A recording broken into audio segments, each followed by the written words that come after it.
Bismillahirrahmanirrahim. Assalamualaikum warahmatullahi wabarakatuh. Alhamdulillahilladzi farada 'alaina as-siyam linakuna minal muttaqin.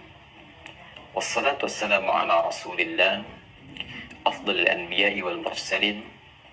Nusalli wa nusallimu alaihi afdhalas salatu wat taslim wa ala alihi wa sahbihi wa dhurriyyatihi wa ummatihi ila yaumiddin wa ba'd.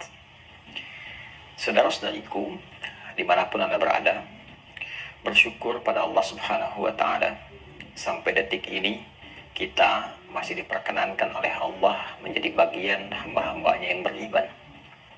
Dan di antara sekian yang beriman itu, alhamdulillah, kita diberikan kesempatan oleh Allah dan diperkenankan untuk menunaikan siam Ramadan, khususnya di tahun 1443 Hijrah ini.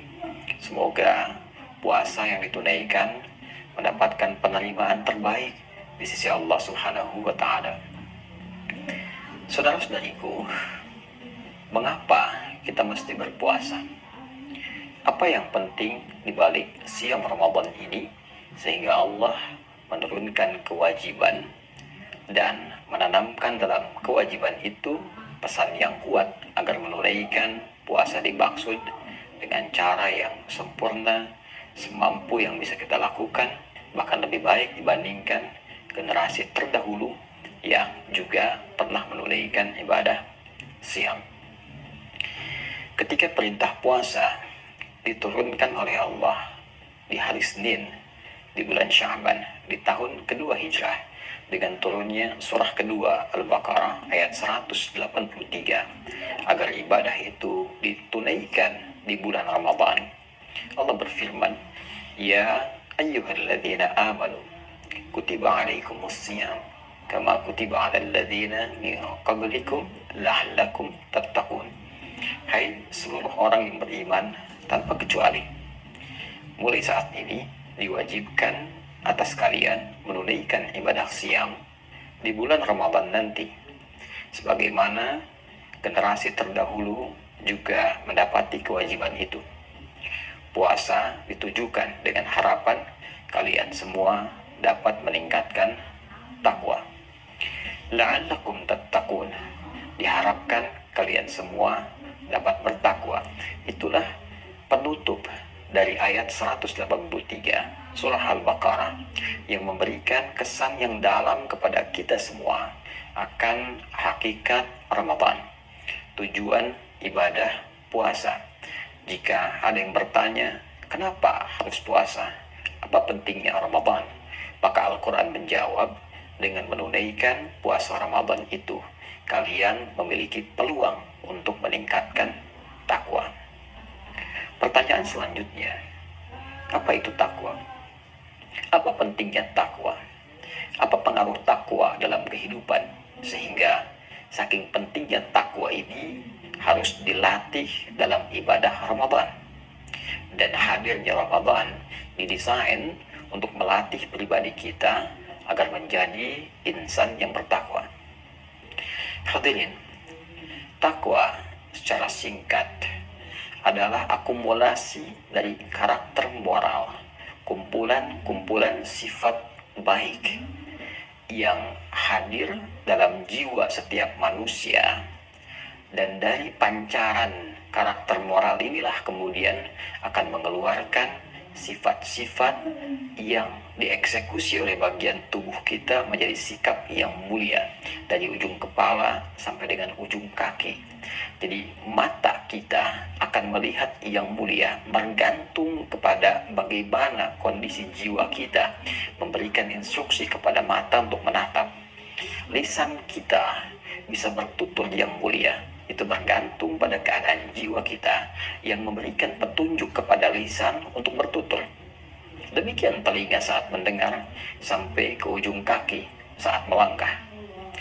Pusat instruksi, pusat yang memberikan sinyal, pusat yang memberikan perintah kepada bagian tubuh kita untuk bersikap, bertindak, berperilaku yang baik, itu yang disebut dengan takwa.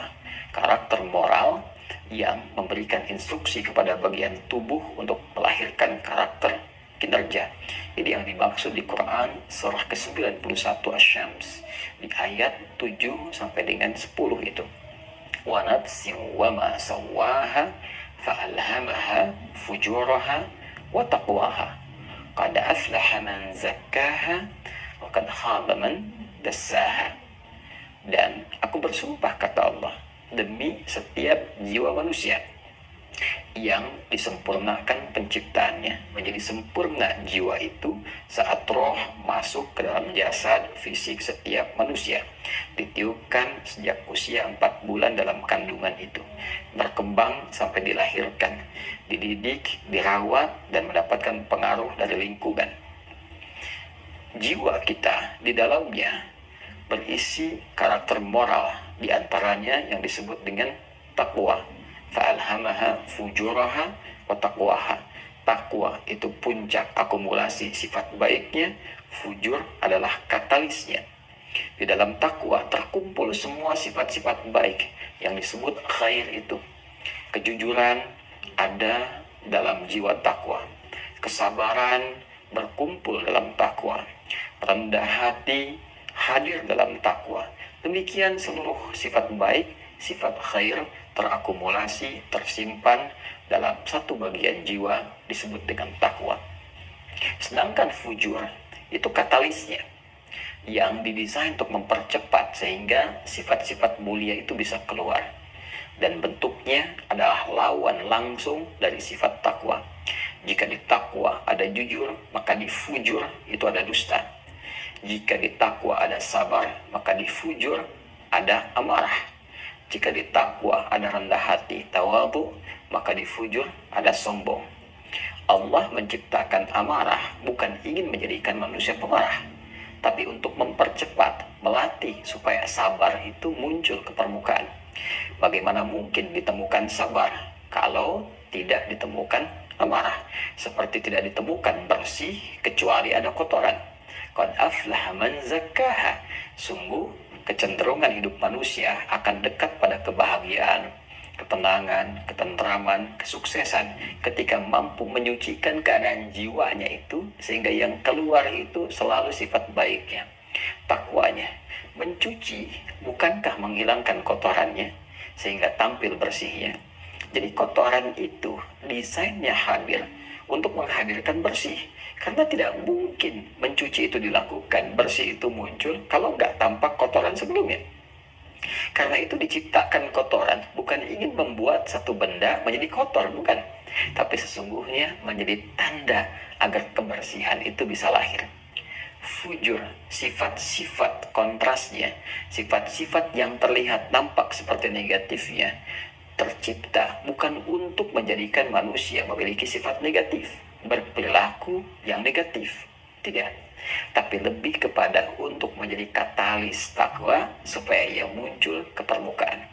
Karena itu berbahagialah siapa yang bisa melihat hal-hal yang terlihat seperti buruk di hadapannya, negatif, dengan cara pandang melatih yang baiknya supaya muncul.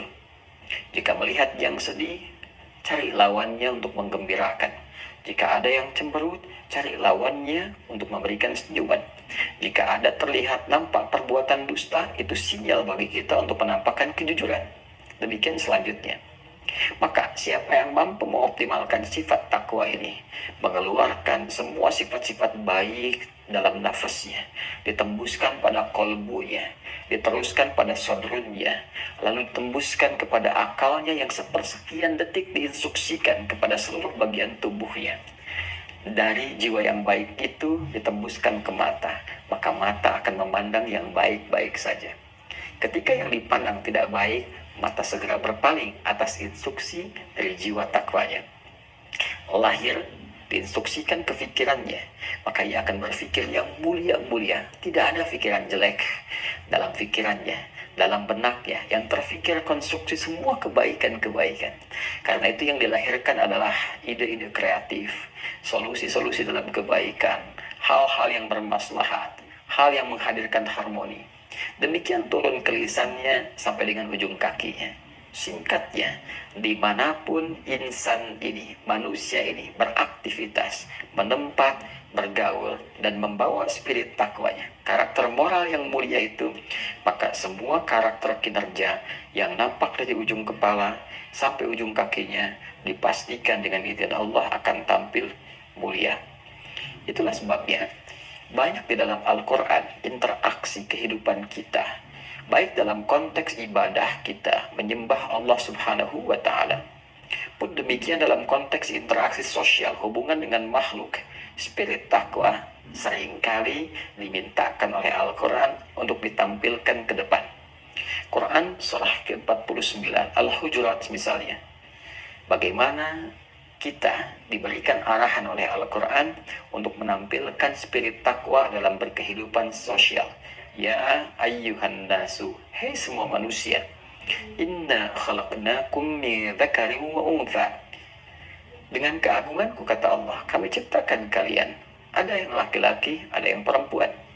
Manusia ada lelaki, ada perempuan. Wa ja'alnakum syu'uban wa qabaila lita'arafu, dan kami jadikan pola hidup kalian itu bersosial, tersusun dari komunitas-komunitas. Qabail, ada suku-suku. Syu'ubah, ada komunitas dari RT, RW, desa, kelurahan, kecamatan, kabupaten, provinsi, negara, sampai beda benua. Semua itu didesain oleh Allah lita'arafu, supaya kalian membangun harmoni, saling mengenal, bukan untuk saling menyingkirkan, menyungkurkan, berpecah, saling mencela, saling mendominasi. Tidak, untuk membangun harmoni, bersinergi, saling membangun maslahat. Dan itu hanya bisa dicapai dengan niat-niat mulia, tindakan-tindakan yang baik. Dan dari semua yang mulia itu kata Allah, inna akramakum indallahi atqakum, sungguh yang terbaik, yang paling mulia di antara kalian yang berinteraksi sosial itu adalah orang yang paling takwa, orang yang paling mampu menampilkan karakter terbaik dalam moralnya. Jadi ternyata takwa ini punya peran penting dalam kehidupan. Dibawa ke rumah tangga, suami bertakwa, sifatnya akan baik, akan lembut, akan perhatian, mengayomi, melindungi keluarganya. Ibu yang bertakwa akan hadir kasih sayang, kelembutan, kenikmatan, interaksi berumah tangga yang sangat indah. Demikian anak yang bertakwa akan lahir bakti yang paripurna, sayang yang luar biasa, meningkatkan kehangatan di rumah tangga.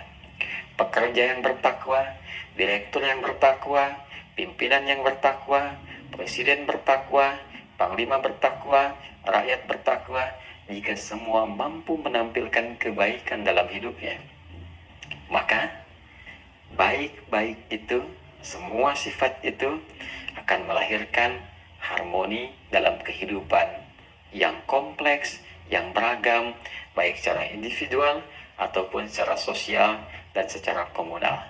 Itulah sebabnya inti dari seluruh ibadah Ramadan, siang dan malamnya, dilatih kita meningkatkan sholat, dilatih kita mengendalikan nafsu kita, dilatih untuk menempatkan kadar kebutuhan sesuai dengan apa yang dibutuhkan, makan tertata, minum tertata, aktivitas tertata, ibadah tertata.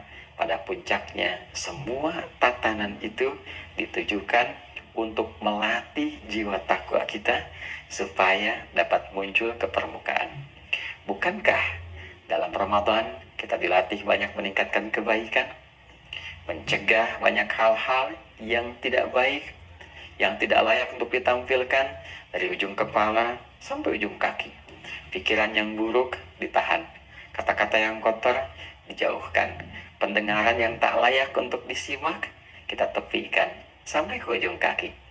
Sebaliknya, semua yang baik yang ditatap, didengar, dikatakan, dilangkahkan, digerakkan, semua dioptimalkan untuk dilakukan.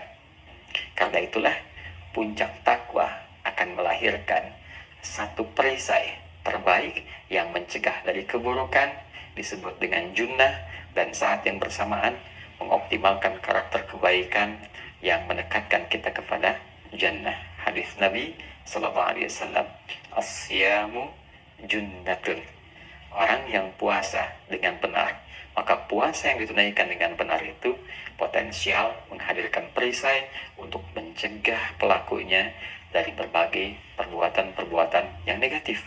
Saat yang bersamaan mendorong, memotivasi, mensupport pelakunya untuk mendekatkan diri pada berbagai kegiatan yang positif. La'allakum tattaqun, supaya kalian mampu menjadi pribadi yang bertakwa. Karena itu, dari sejak mengawali puasa ini, mari kita siapkan berlatih dengan sungguh-sungguh, yang serius, menata diri kita agar mampu menghadirkan sifat takwa yang paripurna. La ya'sunallaha ma amarahum wa yaf'aluna ma yu'marun. Pada puncaknya mampu mengerjakan segala perintah Allah dan menjauhi segala larangan Allah seperti malaikat pernah melakukannya. Bila mampu mengerjakannya, maka kedudukan kita boleh jadi akan naik di atas malaikat dan menjadikan makhluk-makhluk Allah terkasih itu hormat pada anak cucu Adam yang menunaikan tugas dengan sempurna. Demikian, semoga bermanfaat. Adi Hidayat. Assalamualaikum warahmatullahi wabarakatuh.